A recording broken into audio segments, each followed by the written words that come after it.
just fall.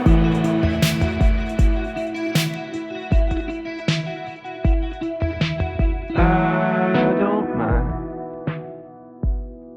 I'd rather not be.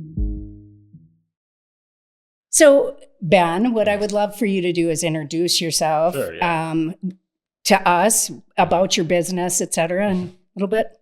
Well, Linda, I am Ben Stanger, founder and CEO of Greenbox Compost. We are a commercial organics hauler and composter, so we pick up food waste from homes and businesses and compost it, turn it into high quality, soil. So composting isn't easy. Well, it depends on what you want to call composting and who's doing it. But yeah, it can be hard. Yeah. My experience stinks. Yeah. Literally. Yeah, well, there you go. That's what we try to avoid. Well, the biggest one that never breaks down is eggshells. Eggshells, yeah, I've heard that. And avocado skins and peels. Don't break down either. Yeah. People have a lot of issues with those, I've heard. But I noticed that you even take chicken, like meat and bones. And of course, I never do that. Yeah. You shouldn't probably in your backyard unless you're really, really diligent. You shouldn't do that. We just have a very efficient process, We have a big industrial scale composter with a large scale mixer at the beginning. So picture a big scary blender. We put in all the food waste along with our carbon source, which is wood chips, cardboard, and straw. And we grind and mix that all up until it's the perfect ratio. And then it goes into a big rotating drum. I call it a in-vessel rotating drum aerobic composter. I'm trying to make an acronym for that. I keep talking to people about it. I'm like, okay, I need to make an acronym. I never sit down and actually do it because I need one for that. But through that process, we just have we get really high temperatures, which kills off pathogens and seeds from weeds and stuff like that. And also we're in a big building in a big vessel. And so between those two things, we don't have issues of pests either. And so we're just set up to compost any food waste. And that's our big selling point, and our big, kind of goal is to make composting extremely easy, clean, simple for people who compost with us, as opposed to, trying to wade through the difficulties of backyard composting. Well, I'm going to tell you, actually, composting is stressful and we're trying to take the stress out of it. Well, right, which is good because I really feel all this guilt about the fact that my compost doesn't work. So I often end up throwing stuff away in the landfill that I don't feel good about. Yeah.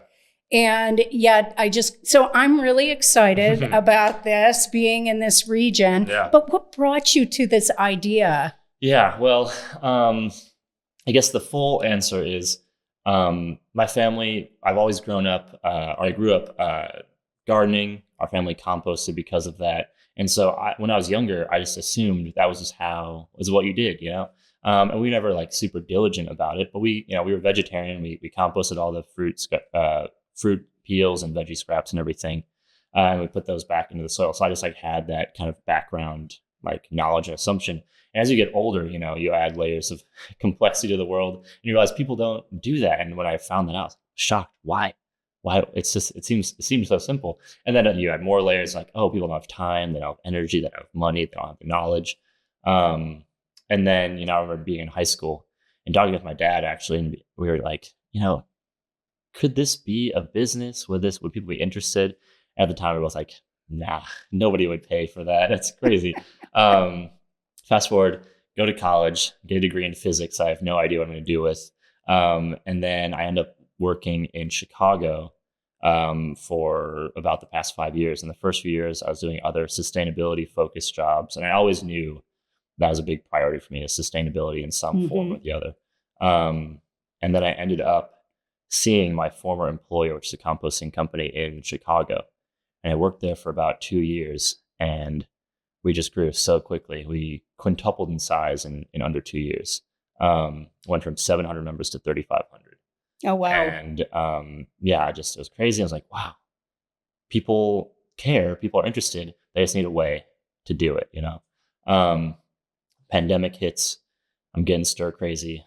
I want to do something for myself. I want to figure out a way to help, create a larger scale program, because my big issue with what we're doing in Chicago is I couldn't figure out the path to working directly with the city. And that's our big goal at Greenbox, is to eventually not work with individual residences, but, larger municipalities as a whole. And that's where you start seeing real impact and, real metrics and real savings too for communities. So that's our goal. And, I was thinking about it and I was like, I think Madison is a good place for it. I know I'm from here. I know the general like vibe, the kind of climate, people, the way people think.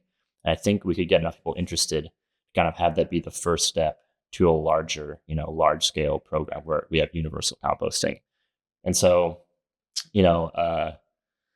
January of 2021, I was in the car with my dad. I was venting about all these things. He's like, you should just do it. I said, you know what? You're right. I'm going to do it. And then in June of 2022, I quit my job. I moved back into my parents' basement. I was there for about a year after that. And I started just trying to put all the pieces together. Well, it's a really capital intensive. It can be, yeah. I mean, I think people, they see the equipment that we're using and like, oh, it's got to be crazy expensive. And it is expensive. It does take, you have to convince people that it's worth the risk kind of, and that it's worth, taking those loans out or whatever. But compared to some things, it's actually not that, it's like depending on, it's all a matter of perspective, I guess. And, we're trying to invest in that back end infrastructure to make those larger scale programs possible. So where are you actually located in the Madison area? We're located in the Madison area. We're located in Sun Prairie. Okay, so Sun Prairie. Nearby. And there's a whole issue with zoning and real estate and like trying to get people on board with the idea. And one of the big hurdles that we first had to cross was zoning, was finding a place where we could actually do the composting. And so we shopped around, and there were a bunch of municipalities that actually had ordinances on the book that specifically prohibited food scrap composting because they're worried about pests or all that sort of stuff. Fortunately, we found Sun Prairie, and they're willing to work with us on amending their zoning code. And so we actually put forth an amendment to allow for food scrap composting under very specific circumstances. And so we did that, and we got the permit there. It passed unanimously. So that was like our first big win in November of 2021. And then 3 months later, in February of 2022, we did our first collections. I was driving around in my Subaru, like 25 members, 25 buckets, dropped them all off. We were composting probably about 200 pounds a week, maybe less than that. And now today we have like 720 members, including a bunch of businesses in the downtown Madison area. And we're composting about 8 tons a week right now. So I noticed that you have quite a few employees now. There's 7 of us, I think. Well, that's quite a growth in a couple years. It's much more fun that way too, I have to say. When it was first just me in this big warehouse, and I'm just like, dumping buckets, and like, I'm crazy. What am I doing here? This is nuts. But now there's other people kind of in on the nutsness. You feel a little bit less crazy. And it's more fun, it's fun to have, like, it's really satisfying to bring people along and to like, galvanize and kind of create. And I'm not doing it on my own, but like be part of the process of, creating this momentum in that direction. And so, like I said, it's a lot more fun to have other people along for the ride now. Well, I know you brought a bucket. Oh, yeah. So maybe you can kind of show us. Yeah, sure. So the basic thing. You might have to put them on the table so you can see them. You can see this. So it's actually full. This is actually my sister's bucket because I didn't have one at my house. I left it at the warehouse. So it's a 4-gallon bucket. It's square, as you can see. I don't know if we can see the logo. Oh, yeah, there. Fits most places. If we want, I don't know if this is going to be, hopefully it's not too gross. Oh, too gross in there. But we can see kind of, we got a lot of pucks from an espresso machine, and I don't know if you can see. I don't know, is that? Yeah, you can kind of see that. And it doesn't really stink. Yeah, it's mostly, unfortunately. Coffee grounds are one of the things I worry about the most. In the summer, I'm dumping them on my tomatoes and different things, right? But, they don't break down as quick as you think. Well, the nice thing about coffee grounds, at least, a lot of pests aren't super interested in them. Okay. And you can kind of put them directly in the soil. We love getting coffee grounds. We work with a few coffee shops, including Wonder State and Alice Good in Verona, and another one that I'm blanking on right now, unfortunately. I'm sure it'll come to me at some point. Darn. Hodgepodge, also in Verona. Oh, Hodgepodge, of course, because they're very environmental. Yeah, they're great people. We love. They've been an early adopters, so we like them a lot there. But so we love getting coffee grounds. They're So fun. how often would you pick that up? So we pick up this bucket. I guess I can show it again. We can leave it up here for a second so people can see. We pick this bucket up every other week.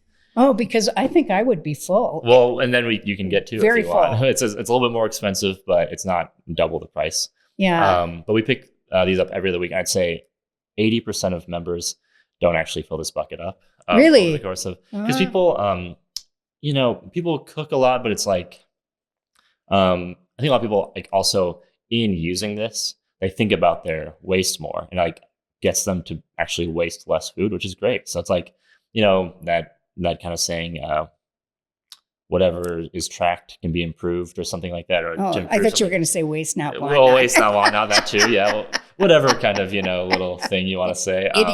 Idiom, exactly.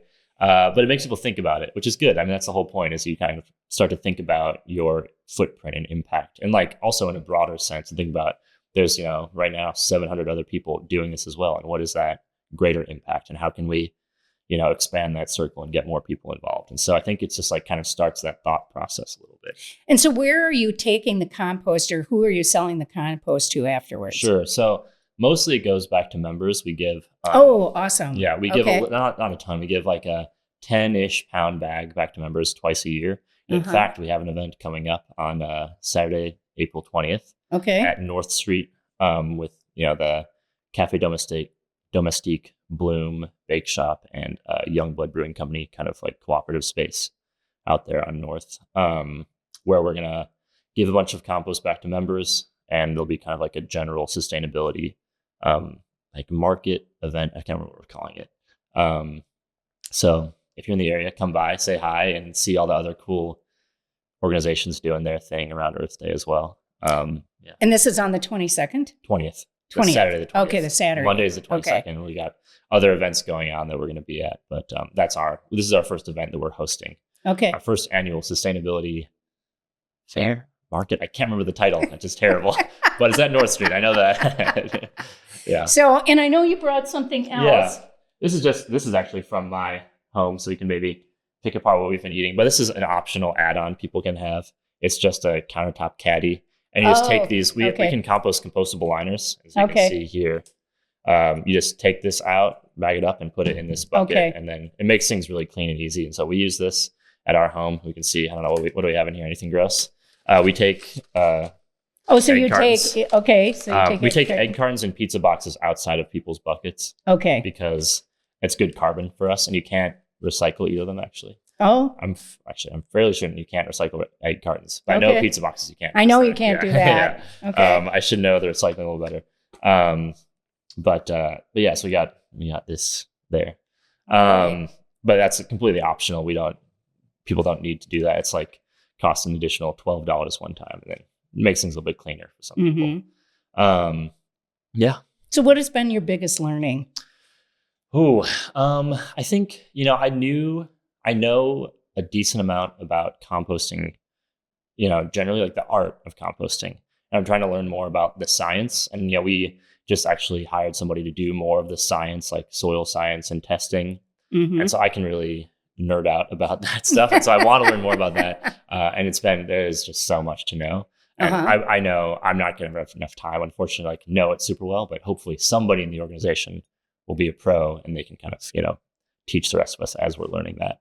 But I think the biggest thing is about on the business side, there's just so many little tiny things to keep track of always, from, insurance to taxes to payroll to whatever other, so many random things, that, I think what I've been telling people is there's no one particular thing about running a business that's incredibly hard. It's all of the myriad of different things, and switching tasks constantly. I hear you. Everything.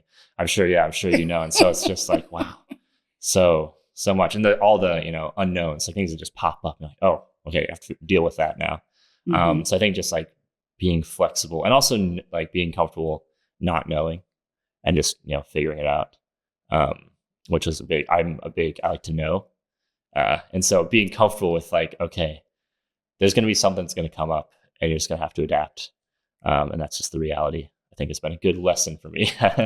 Yeah. Well, physics. Yeah. Maybe there's something there. Well, actually, physics is really creative. I mean, I think so, especially once you get into some of the, like the more mathy problem sets and everything. Yeah. Unfortunately, I have to say, I've forgotten like everything since because I never really used it outside of college, and it's been like 8 years now. So it's been long enough that, you don't use it, you lose it. There's another idiom for you. Well, I'm going to take a second to bring this down. Sure. And so our connection is through the Dane County Food Collective. Yeah, we love them. We just had a meeting earlier this week with them. Yeah, and the Dane County Food Collective partners with the Layered Onion, and we're promoting, or I shouldn't say promoting, publishing a journal on mental health, art, and literature. Yeah. And one addition we added was culinary art. Yeah. And a big component of that, of course, is this whole idea that art can be healing and that we need to really think about our food as a part of the healing process. And I think one of the barriers for a lot of people is when they think about using vegetables and a lot of different things. It is about, first, how do I cook with it? Second, what do I do with it? Yeah.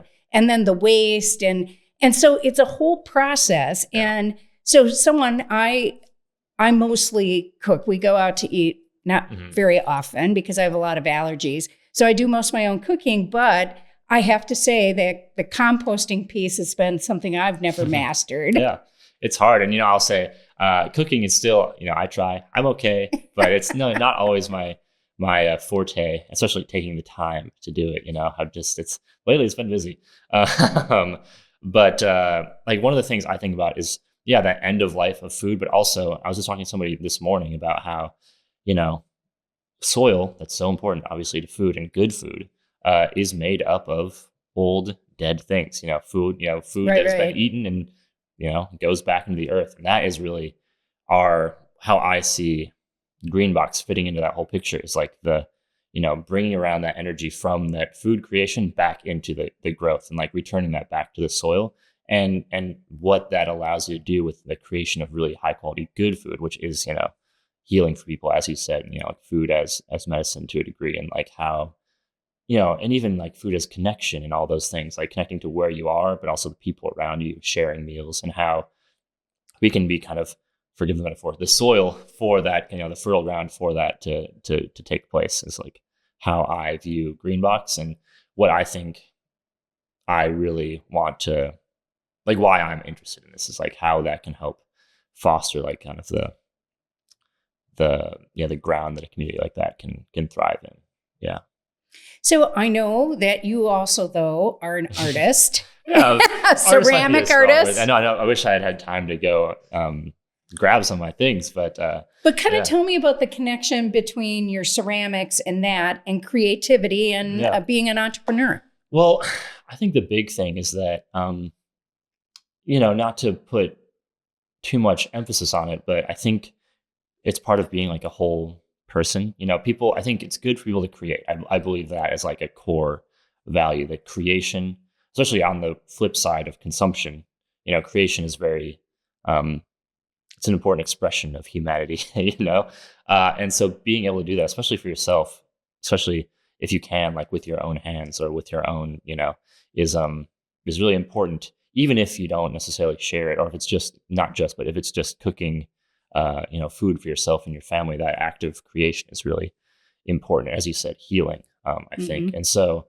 and I think also it just gets you to think in different ways, and, having a certain constraint or a certain medium to work with gets your mind activated, in a different way. That's not only fun, but I think like, rewarding and important, and, connects you to something, and that's, I think people want that. They want that connection to something, tap into something kind of bigger.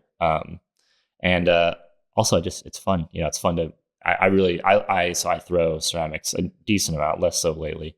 And just like, creating a form from a lump of clay, to, a really a cool Are face. most your pieces more sculpture or functional art? I would say, more sculpture. I like making vases a lot. And so I guess, I don't know if you'd call that functional, or it functions as a vase. That's functional art. Yeah, but it's more like, like I said, a lot of my stuff is at my parents' place right now because I've been, bouncing around and I had been living there. And so there's a lot of vases, on different shelves and everything. And there's a few that I really like that I wish I could have brought in. I can send you a photo if you want to put it. Yeah, that'd be great. Awesome. Put in a little like slide there or something. But yeah, I just really I think I value form. And I think that's one of the things, if you want to tie it back to, green box, like giving form to the energy around, like people wanting to compost and trying to like create that out of, there's the lump of raw clay energy, whatever you want to talk here, and trying to give that some sort of form as much as you can, I think is very satisfying. And like I said, just the act of creating, I think is very satisfying to me, and I think to a lot of people. And so being able to do that is very rewarding. Have you found that, when you're stressed out about the business, that then you want to throw more? Yes and no, because I don't have a great setup right now. Having to go to a studio can be a little bit much, but I do have some friends who are actual real ceramicists, like they're really good. And so tagging along with them and going with them kind of gets that energy back for me. And I think that's the big thing, is like what I found is very restorative for me, especially early on when I was working more solo, is being around other people. That's the big one. And like, I think that's a pretty common thing as well for people, is that kind of helps reminds you why you're doing stuff, like, oh yeah, other people. That's the important thing. And that's why, like, why compost? Other people. That's like always the why, and so being around that energy, and especially if, it's creative and artistic, that I think the combo there. When really did you helps. First get into ceramics? Actually, so I went to West High School here in Madison. Okay. And we had a really great ceramics teacher, Phil Lyons, who I think retired a little while ago. But he was great. And he was more of a production style. He did some sculpture, but the way that he taught pottery is more like, you're going to get really good at throwing bowls, and then throwing bigger bowls, and then vases, and then plates and stuff like that. And then I carried that through college. I did a bunch of independent studies in college. And the professor I had there was sculptor first, and then ceramics second. And so he was like, just go for it, do something crazy. And so I just started making these big, crazy vases. And eventually me and a friend did a independent study called Big Pots, where we just made the biggest pots we could. I made a pot like that big, and I left it there because it's so heavy. I didn't want to transport it. So it's at Knox somewhere. Yeah. Yeah. So one of the things that we talked about, I've talked about with other guests, and one I just talked to, is about how the arts are not as emphasized in schools anymore. And look at this, how creative and how this led to, you being an entrepreneur probably. Yeah. Well, I mean, I don't want to I don't know enough to really weigh in on educational policy at all. But I do think the idea of schools being like primarily only like trades, like you're going to learn math and science, I think that's leaving a lot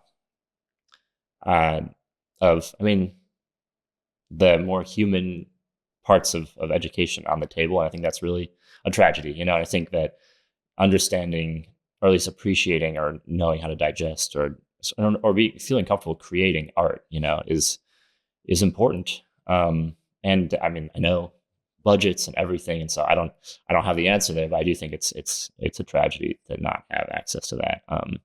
And it means just, that people can afford it will find it outside of school, and people who can't will just not have it. And so it's it becomes a class thing at that point then, and that's really unfortunate. Actually, I want to circle back a little bit to Greenbox by something you just said, because it became arts kind of becomes a have and have nots. Yeah. You said as people have to go out and find it themselves if it's not in public education. But how do we make composting affordable for people that, because it is not. No. Yeah. And I know, and it's something that I think about it every day, and it is a tragedy. And, our goal is to be a part of a universal composting program for, municipalities within Dane County, and more broadly, across the Midwest, ideally, hopefully. We're only 2 years in, so that's we can't get too far ahead of ourselves. But it's good to remember like why you want to do these things. And so, I mean, the big thing is, trash and recycling are paid for by taxes in the Madison area for the most part. And so, trying to make composting part of that. And right now, again, we're 2 years old. We don't have the equipment, the infrastructure, the budget to make that possible. But as we grow, trying to start these small steps with municipalities to make it more accessible for people. And fortunately, we have actually a recent success along those lines in cool. The Village of Oregon. They just passed. Yes, yeah.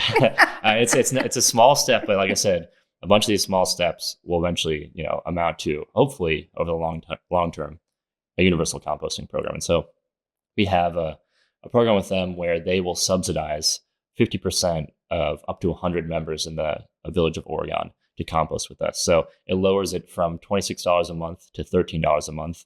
We cover another $3, and then the village covers $10. And so for a year, hopefully we'll have a good number of people in the Village of Oregon. And hopefully in a year, we'll be able to make it bigger, But for now, it's a small win, and, it's 50% more affordable than what it was before. And hopefully it does narrow that, lower that barrier to entry at least a little bit for people. And it can be a model to be emulated around, Dane County. So more programs like that, hopefully in the short term, and then longer term, universal composting. Right. Yeah. Is there a community in Wisconsin that's doing universal composting? No, not yet. There's a few places in like suburbs of and neighborhoods in Milwaukee where they have kind of similar program to the one I just outlined with Oregon.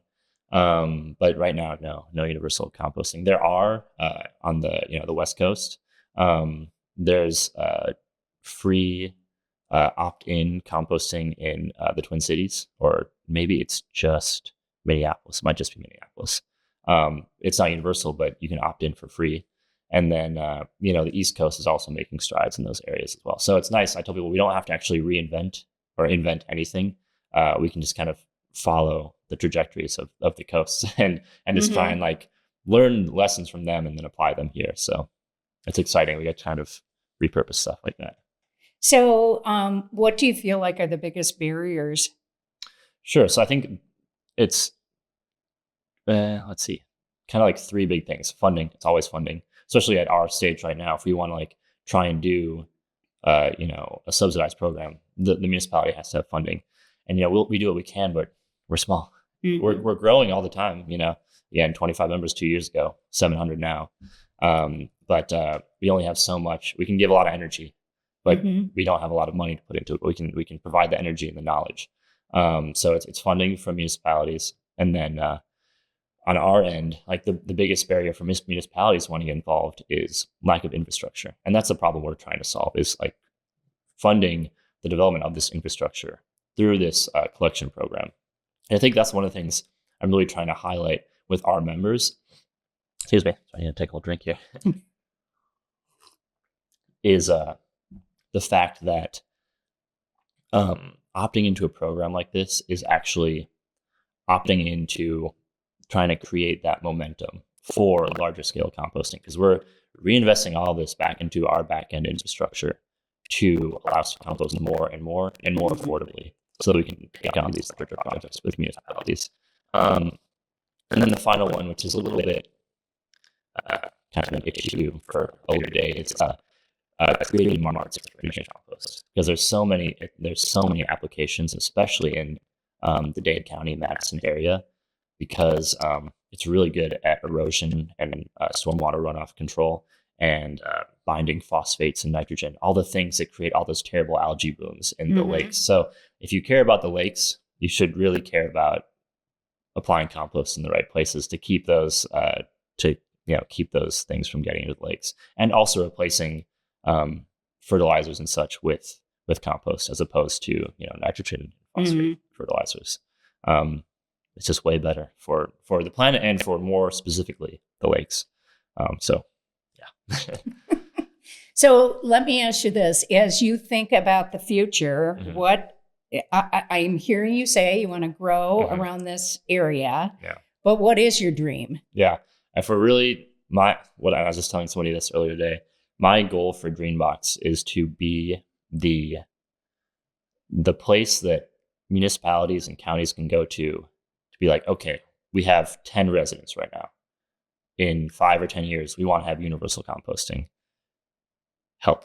And we'll go in and be like, okay, this is what we learned in Madison.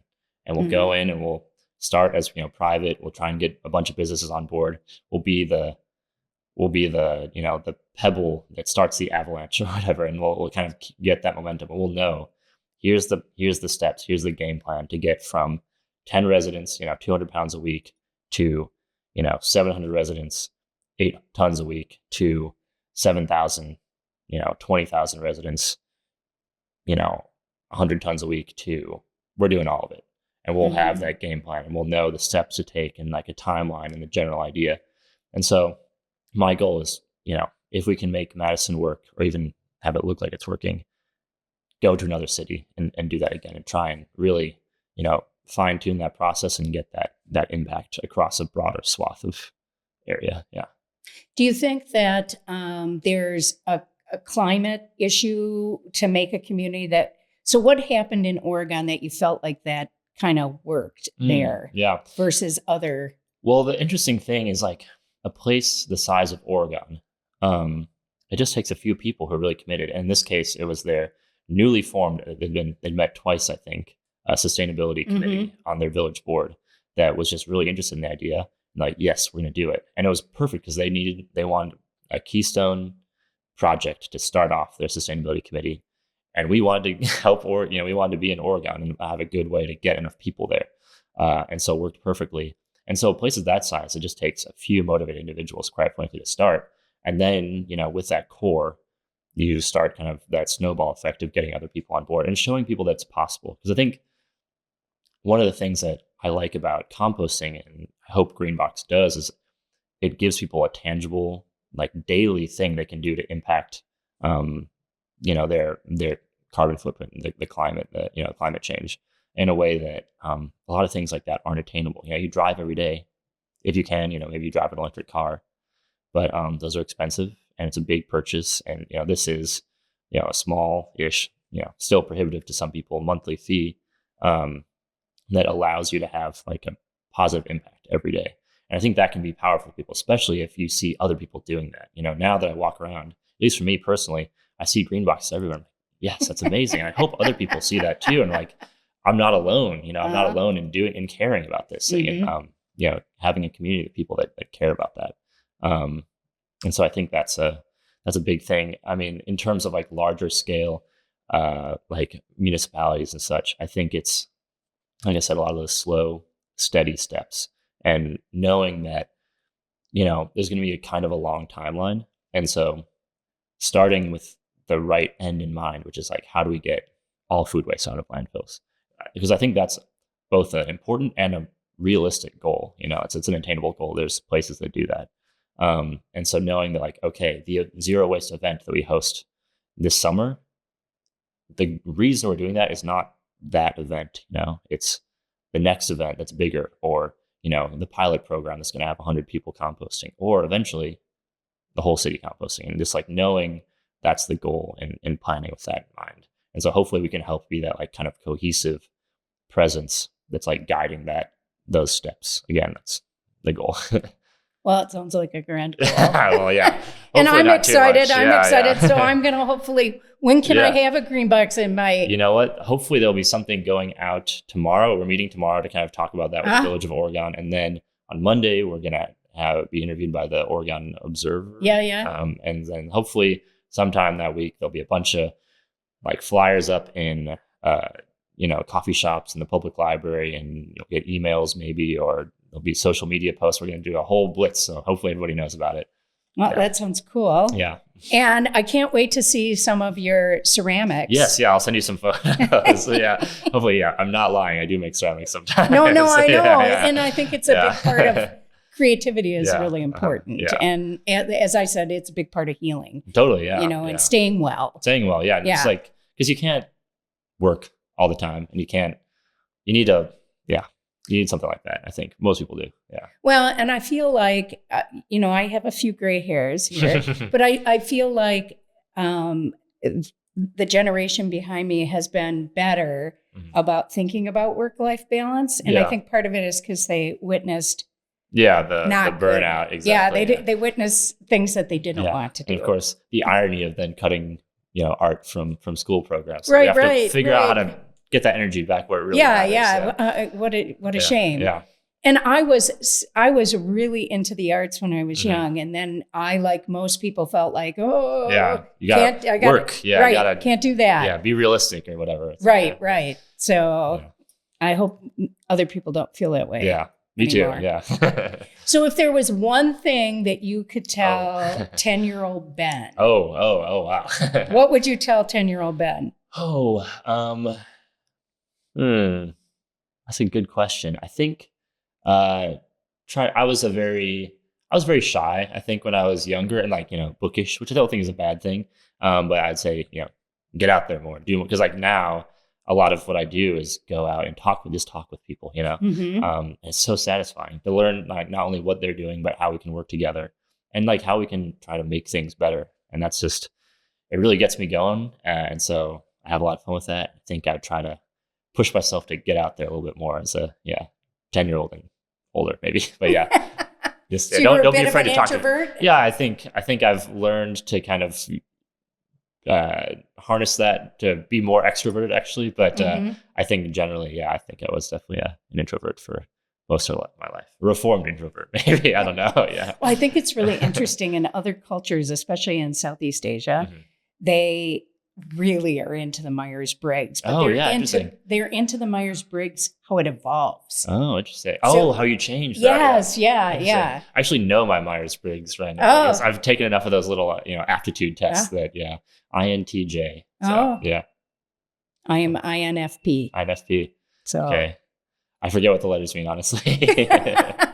I guess it's seared into my brain, Well, thank you so much for joining us. It was great. And I'll look forward to this. Yeah. Actually, my neighbor, Kitty Corner, who is on the sustainability committee. Oh, yeah. What is it? Denise, if you remember the really tall woman. I've been working a lot with...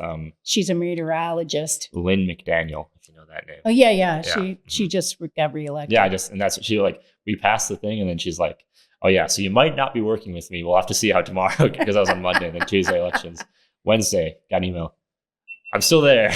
So I'm excited to be working with her more. Yeah. Yeah. No, I think this is grand. In fact, that was one of the biggest things I was going to say. I cannot wait to get rid of my composter. Yeah, well, we're happy to take it off your hands. That's what we do. So I do. What is the biggest offender as far as somebody putting something in that you don't? Yeah, actually, that's great to touch on really quick, because generally we don't have much of an issue because people pay.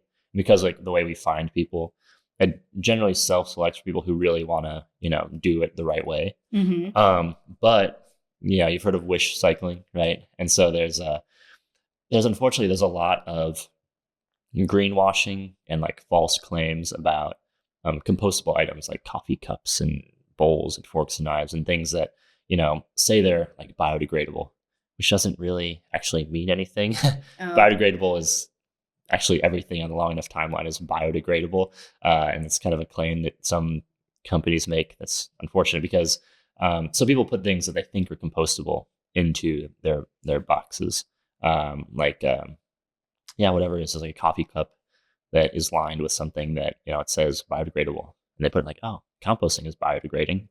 You put it in there and then it comes out the other end of our system. Unfortunately that's not true. And so we have to do a lot of counteracting and educating about what compostable items truly are compostable. And so, what certifications to look for and everything. And so BPI and TUV, those are the big ones. Those are the big ones. Yeah. So those ecopods, do you have to take them apart? For K-cups, Keurig machines. It depends. I think some of them actually are. There's some that are made of coconut. Yeah, right. Shells. And those are okay. I think there are some that just come out the other end. And the thing is there's so many. It's hard to know which ones. And we only get the spent pod, we don't see the box they came in. And so it's hard to counteract that. So we do that. And then we do sell some compostable items to try and I know it's a bummer that this item isn't compostable, but we have this one to give you. So hopefully we can kind of what would be an example of that? For the K-cups, there's a company, Metropolis Coffee out in Chicago. They started making compostable Nespresso pods, like the Nespresso Classic or whatever. So we just started. We're in the process of starting to offer those to people if they have Nespresso machines, and we use those internally at our warehouse for the coffee. And then just like we work a lot with a company called Eco Products that has really good compostability. And they're really good at working with us. I know I can call our rep like anytime, and they're answering questions, and we've composted all their stuff. And so, just like bowls and plates and cups and everything, we offer those. I went back to just regular, with a coffee grinds, and that's so that I could better. get out of because I was is the Eco Pods, and then I thought, I don't know if those are really working. And that's a great instinct, I think, to have.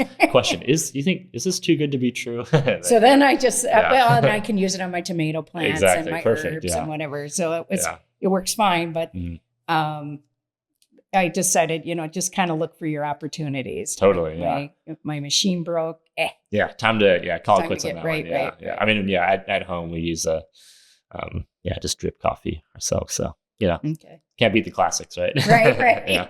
So, well, thanks, Ben. I really appreciate it. Yeah, no, thank you. Great. Well, great. And I do want to let you know that I don't know if you're going to do anything with Kickback Cafe, which is the coffee house downtown in Oregon. Oh, I think we're trying to figure out how to get not bigger, but like businesses on board.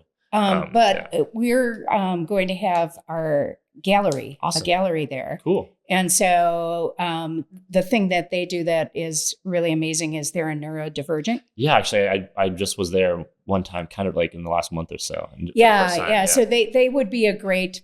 We'd love to have them. So I'll show up to that event, and maybe we'll just we'll chat with them or something. Yeah. Well, April 27th, we're having an event there. So do you know what time? Noon to 4. Oh yeah, I can make that. Okay. This is all the Earth Month events. Everything happens in April. It's like trying to fit it all in, but I can make that.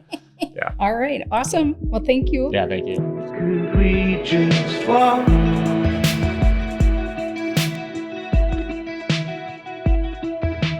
I don't mind. I'd rather not be.